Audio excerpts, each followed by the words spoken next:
Can Afterpay really send your payments back in time? And what's exciting in Microsoft's new Surface lineup?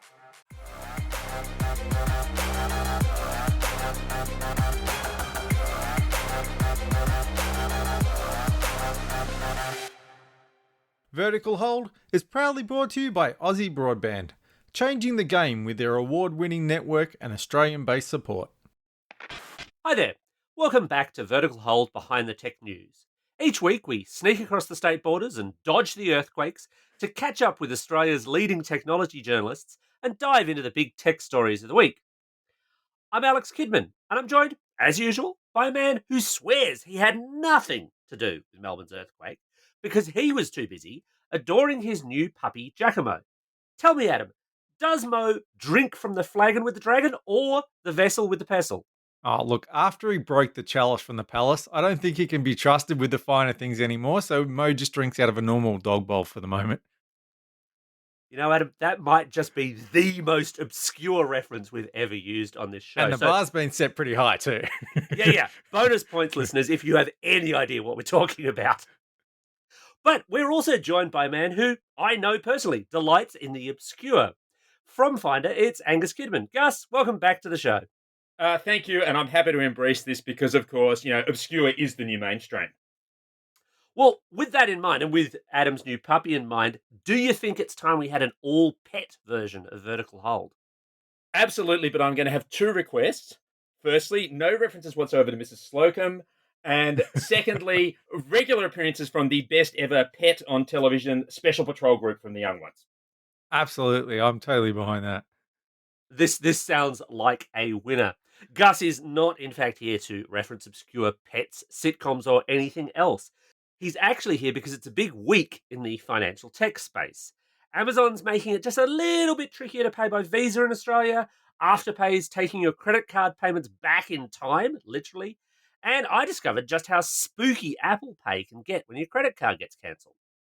But before we open up the Vertical Hold wallet of financial advice, Microsoft's got new hardware to sell to Australians, including its first phone in many years. Adam, what did Microsoft have to offer us this week? So to be honest, it's mostly more of the same. I mean, say what you will about Microsoft, and we do, but they make pretty slick hardware, and really they're just honing the design with a lot of the latest Surface Pro tablets and notebooks. Perhaps the real surprise, as you said, is the arrival of the Surface Duo smartphone Surface Duo 2, sorry, smartphone in Australia. But we'll get to that in a minute. We've got a Surface Pro 8, we've got a Surface Laptop Studio, we've got a Surface Go 3, a Surface Pro X. You might be detecting a theme here. All the surfaces. So, Alex, which one is the real powerhouse here?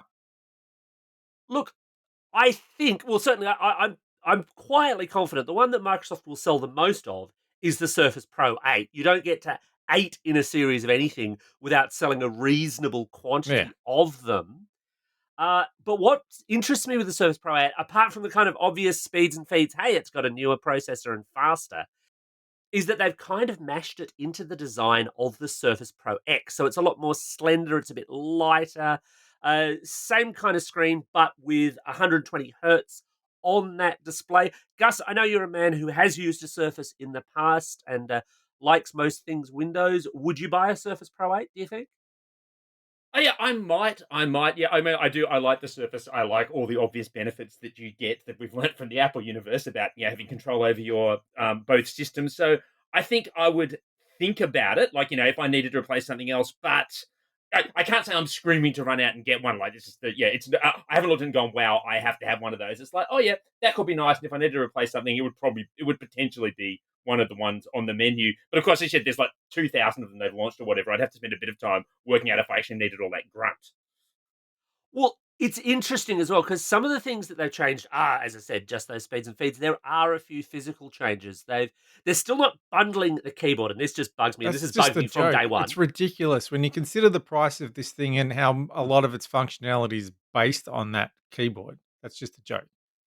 But they do say that they've upgraded the keyboard with a carbon fiber core, so it's more durable. And I know another one of our regular guests, Lee Stark, has commented he's killed quite a few Surface keyboards because they just don't seem to last for him. Gus, do you think just having a stronger keyboard is enough?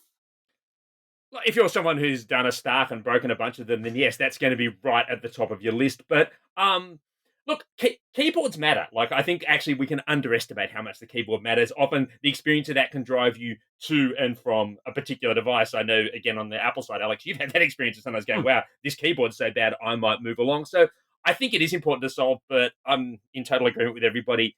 Just put the thing in there. If you're going to charge me $3,500 for this thing, you can chuck that keyboard in as well. I don't think you have to make that an optional extra buy. Well, that kind of shifts us to the Surface Laptop Studio, which is sort of like a slightly bigger Surface Pro, but the keyboard is built in with a folding mechanism at the back. It's an interesting sort of design. So it's sort of like a laptop, but then the screen can pop forward like a kind of tent situation. Um, do you think that's a better solution to that particular problem, Gus? If you realistically, if you're traveling a lot with the device and you're moving around, then yes, ultimately integration is going to be better, and that's why really maybe the laptop studio would be the other direction I would go if I was personally getting a Surface. I would have to think about that pretty carefully.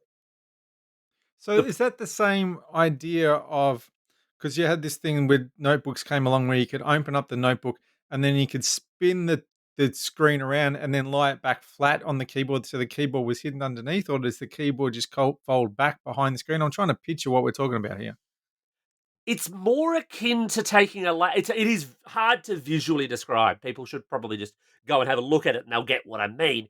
But it's more akin to sort of what the Surface does with its keyboard attached, but it's got a flexible hinge behind the keyboard. So what you're talking about is that kind of 360 design where the back of the what is a tablet at that point is a keyboard. Yeah.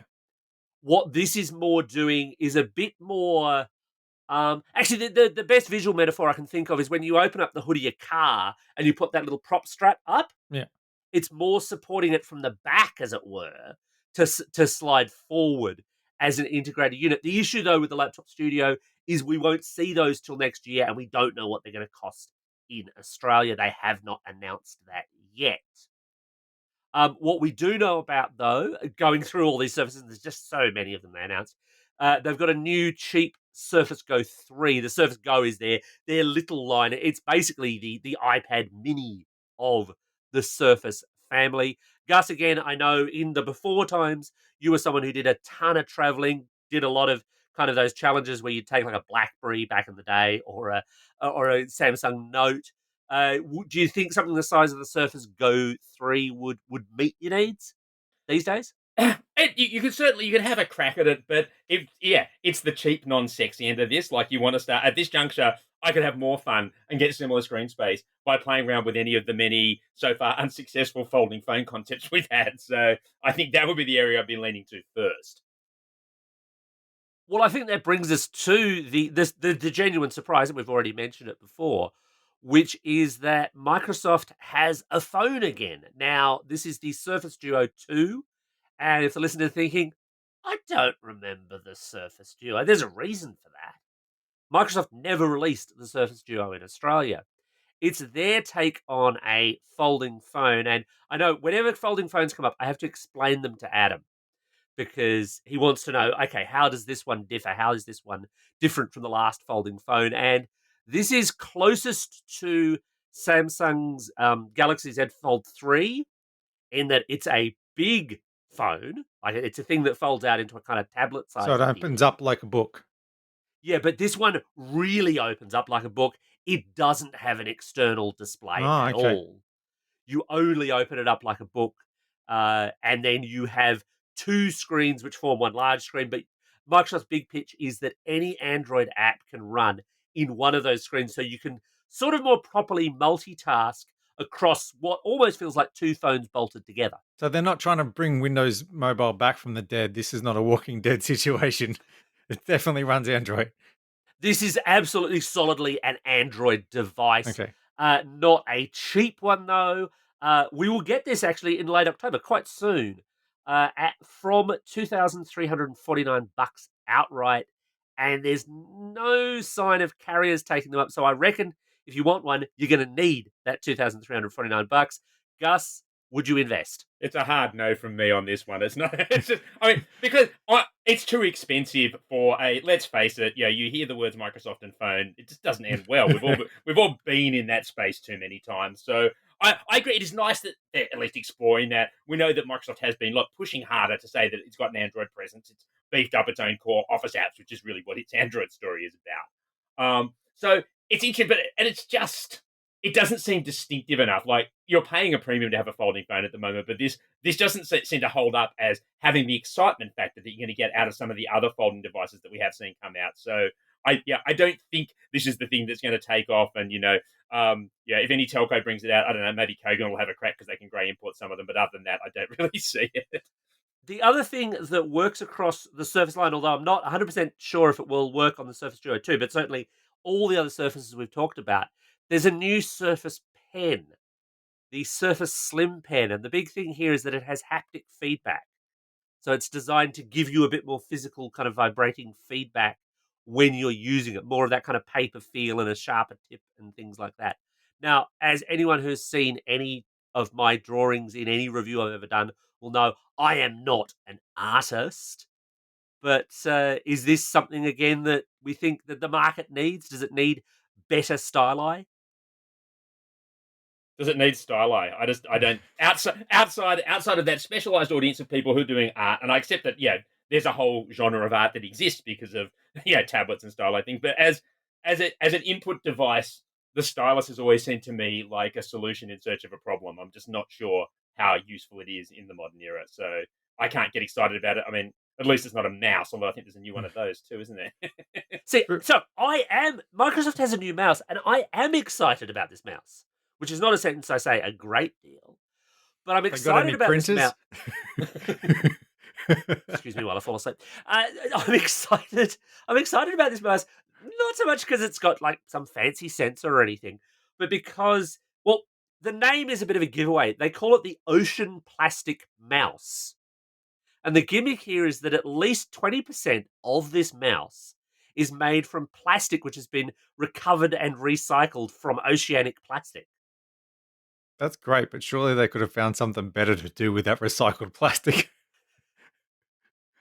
Even a I stylus. just think it's awesome that we've finally got a use for the Pacific garbage vortex. We can just make millions of mice out of it. You just need to dredge the thing and start making mice. Maybe start making other devices from it. I'm with Adam here. Like, why go with the people don't replace their mouse that often? Like, lean into it to make all the novelty covers you want for this new phone that nobody's buying. Like, there's going to be other ways you can use that plastic. Yeah, but then people will break the phone, throw the cover away. It ends up back in the ocean. The The mouse circle lasts of a good long life. time. Yeah, but then it's still going to end up back in the ocean eventually. Or by then the oceans will have drowned the mouse. Actually, we'll all be living underwater. So maybe that's not such a bad routine overall. Well, speaking of dystopian futures, it's FinTech Frenzy Week, and some of this is not necessarily for the best, depending on your opinion of these things.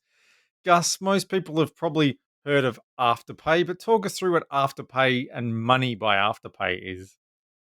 So Afterpay, as I hope everyone is the most successful in Australia buy now pay later platform. It's like got the lion's share of that market. It's been very successful, and it lets you do this thing that effectively looks like lay-by. So you buy something and then you pay it off in a series of fortnightly installments, which is great if you don't have a credit card or you don't have any money. So there's definitely there's been interest in that. But one of the limitations is that in order for that to work, the place you're buying from has to accept Afterpay, and lots of places don't. And Afterpay's seen competition coming in from various banks who are going, oh, right, we're going to let you use like your MasterCard or your Visa, which is accepted basically everywhere to pay. So Afterpay have gone, okay, we need to try and sort this out. So they've got these two strategies going on at once. But the big thing they announced this week was this thing called Retro by Afterpay, which basically, in simple terms, lets you pay for things on Afterpay even if that business doesn't accept Afterpay. So literally what happens, you need to pay a bill. What happens is that basically Afterpay just pays the bill up front and then you pay Afterpay back over the course of the next 2 months in a chunk of little payments. So it's a really, at its core, it's just a way to say to people, oh, well, you can use Afterpay for everything. You don't have to do that.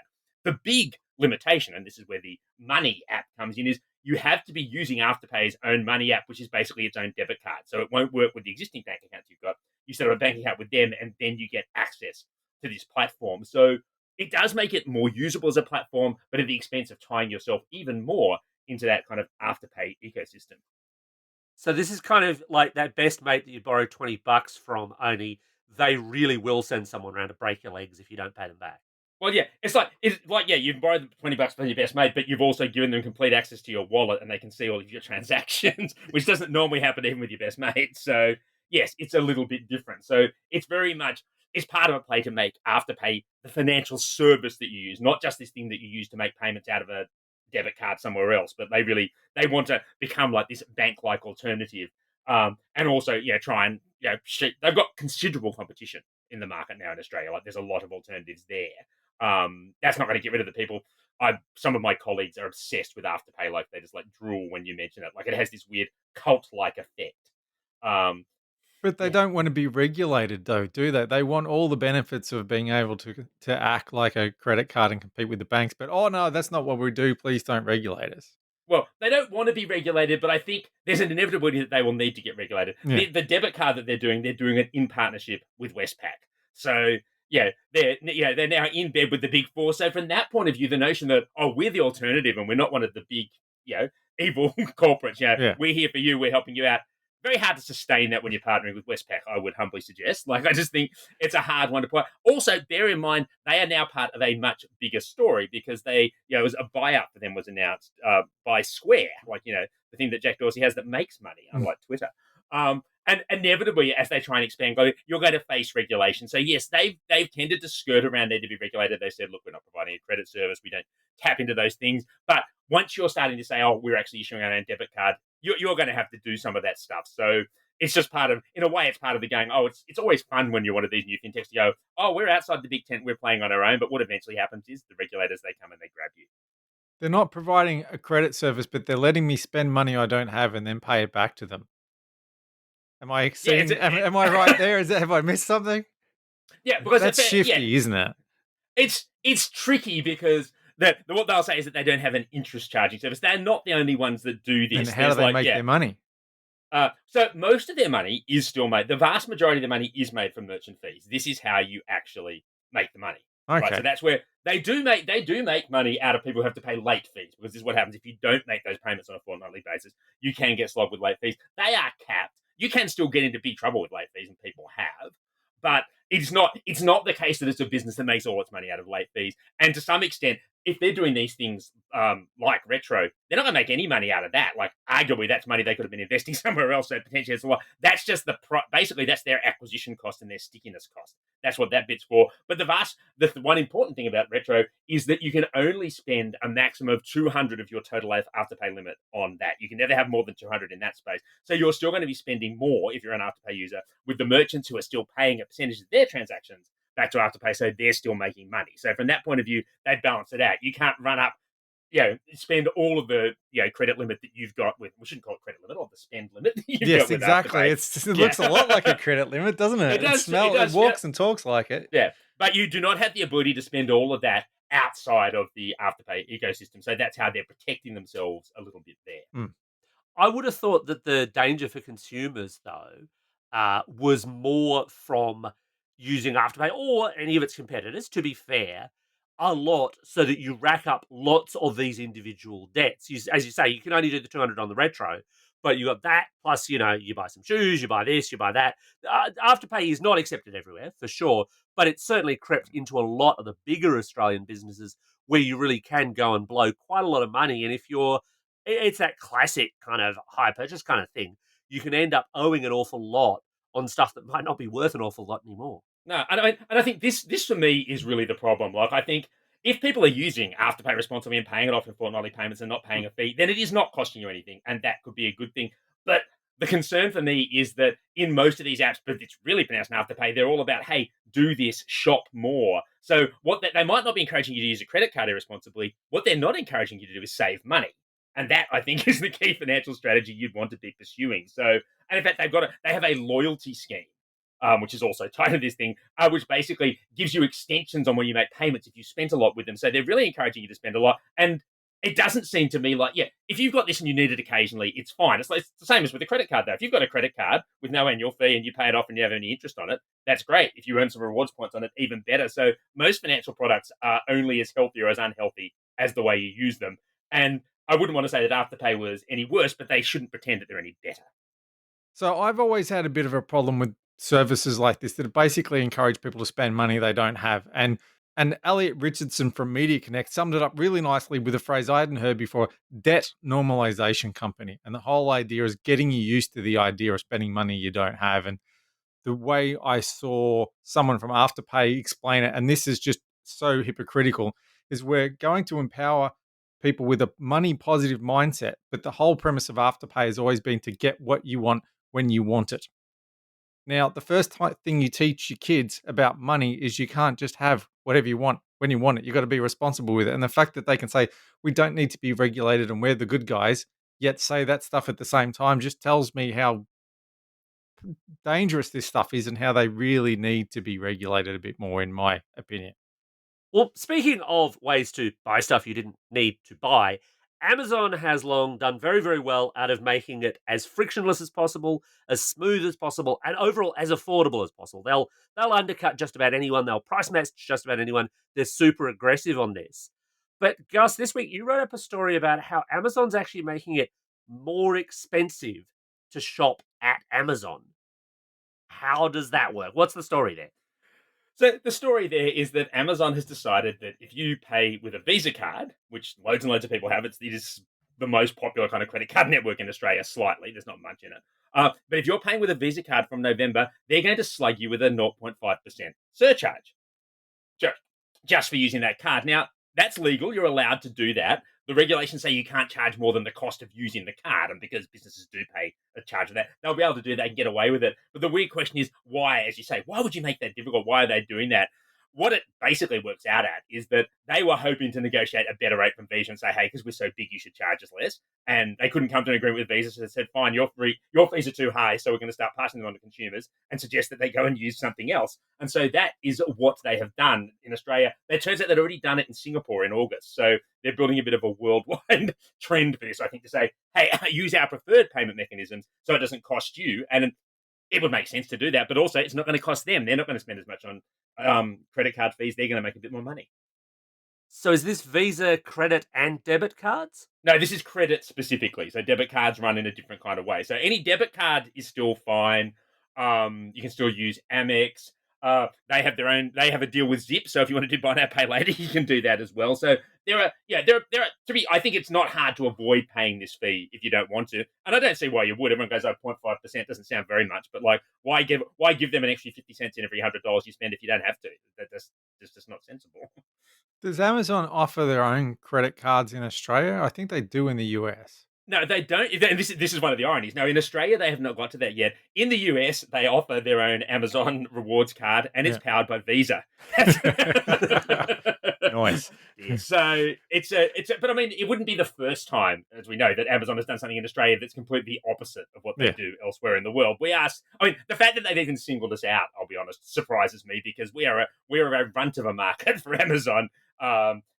We don't need to set Adam off again complaining about how late we get whatever various versions of their devices brewing, that are coming out. I can feel it rising. I can feel a Star Trek rant appearing to my left as we speak. But Gus, this actually gets back to a point. I know you've written this tons and tons of times in tons and tons of articles that a lot of people do not realize about the way businesses can interact with their customers. Because a lot of customers tend to think, oh, if I've got a payment method that is legit, you have to take it. That's not true, is it? No, it's not true, and it's never been true, certainly in the Australian context. It's like businesses can choose to accept whatever payment methods they like. They're not obliged to accept any type of credit card. They're not obliged to accept cash. And this is the one that comes up. People going, oh, cash is legal tender. You must accept it. Nope, and nope. Reserve Bank's really clear on this point that businesses can say what they like. And if you don't, if your view is, oh, well, I will only shop with my Visa card and Amazon won't take it, they're not the only online store on the planet, so you'd have other choices. So nobody is going to take up the cudgels on your behalf. And yet no one will take all those leftover beans I still have somewhere in a wallet. Surely that's been converted into an NFT or a crypto by now. Oh, maybe that's how I can cash out. And actually, speaking of cashing out, I had my own fintech tale this week, which genuinely surprised me. I've told a few people this, and I don't think I've told Adam this, but I know, Gus, you know this one. And this has to do with Apple Pay. So I need to kind of set a scene for this one. There's a little story to tell. So last week the power exploded in my house, and when I say it exploded, I mean the fuse box actually exploded. My power went out. I had to call an emergency electrician. I found one online because my phone still had power and mobile internet, and I called them, and they never showed up. But I did have to give them my credit card number for a call out fee. And about 5 minutes later, after I'd called them, something curious happened because suddenly it seems that I was buying lots of expensive sunglasses online in the middle of the night. Now, I can't say for certain that it was this disappearing electrician that did it, but let's just say I have my suspicions. That's as far as I'm happy to go, legally speaking. The reason I know that the sunglasses were being bought was because my bank contacted me to say, hey, you don't usually buy like 6 pairs of sunglasses in the middle of the night. Not this late in the What's day. going on here? I'm not Corey Hart, basically. And anyway, so as I don't think I'm going to be the first person listening to this who's gone through this. My card had to be cancelled because obviously you don't want a fraudulently used card out there costing you money. And I had to wait for a new one to appear, which in the middle of a pandemic ain't a whole lot of fun. And then yesterday, a whole bunch of things happened, sort of in sequence. First thing that happened was my review iPhone 13 showed up. And people might think, well, hang on, what the hell does this have to do with credit cards? Believe me, I'm getting there. And I went to set it up. Apple makes that reasonably simple, but part of the process there is Apple Pay because I actually use it on an iPhone. And I'd noted when they cancelled my card that Apple Pay had said, oh, yeah, this card is no longer valid, which is great because if you lose your phone, you don't want someone chalking up lots of money on a already cancelled card or a card you thought was already cancelled because they do that whole weird virtual card thing. But when I went to set up Apple Pay on this new phone, and bear in mind, my physical card had not yet arrived, Apple Pay knew my new card number. Spooky. Well, Is yeah. that good customer service though, or is that just a bit much? So this is the question. My card then showed up. It matched the number that Apple Pay had. I've been able to use it. It's all of that is done. But this was totally a thing that I did not know happened. That it turns out because I've done the research on this. Not that I go through a smaller bank, but for the big four, at least publicly facing, 3 of the 4 absolutely outright state if we have to cancel your card, we will pre-authorize Apple Pay with your new card as soon as it's set up. ANZ actually goes even further and said, and their terms actually state you can continue using Apple Pay while you wait for your card to show up. So presumably they pre-authorize it for you. Well, that sounds like good customer service. It's a convenience play, but at the same time, it means Apple is kind of looking over my shoulder as well. You know, Big Tim is watching me spend my money. Hey Siri, do you know my credit card number already? It is a bit like that. But I think it's a convenience, and I was interested in this, and I actually asked around among some of my colleagues, what do you think? Is that like creepy or handy? And the consensus was it's handy. It's stressful enough when you're changing over cards. You're going to have to go and set up a new bunch of bills and everything anyway. If there's one thing you don't have to do, and it's done automatically on a secure device that is hanging around with you all the time, the net gain is probably better. And also, like I said, you're probably already using Siri. Apple already knows all about you, so get used to it. See, weirdly, I don't use Siri. But the interesting flex counterpoint on this is I also have Google Pay set up on a phone.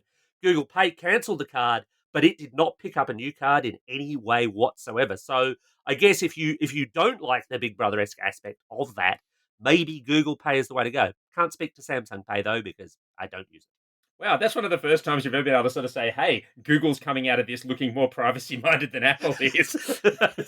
We're breaking new ground. Yeah, we're through the looking glass here, people. Well, that just about wraps up another episode of Vertical Hold. Thanks to Gus for joining us for this week. A pleasure, as always. And Gus, you're a long-time contributor to the show. You know what's coming. The Vertical Hold 3 Questions of Doom. Where can people find your work online? Where can they find your social media online? And the big contentious question that I suspect I might know the answer to, no explanation required, best album of all time. Okay, so people can find my work online at finder.com.au. They can find me on Twitter at GusWorldAU. And the best album of all time is, of course, Hounds of Love by Kate Bush. I was wrong. That was not what I thought it was going to be. Summer Holiday by Cliff Richard. That was never going to be Gus's choice. And as always, you can catch us online at Vertical Hold AU on Twitter, on the Vertical Hold Facebook page, or on the web at verticalhold.com.au. And once again, thanks everyone for tuning in a week where the earth literally shook. Hang in there. We know we're working our way through the apocalypse checklist, and it'll all work out okay in the end. Next week, Plague of Frogs.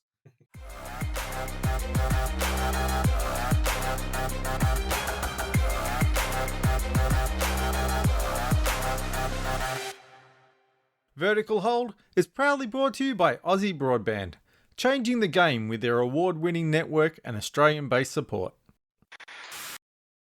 Cheap but rough. The roughest possible buzz this size of a bottle of passion pop, but yes.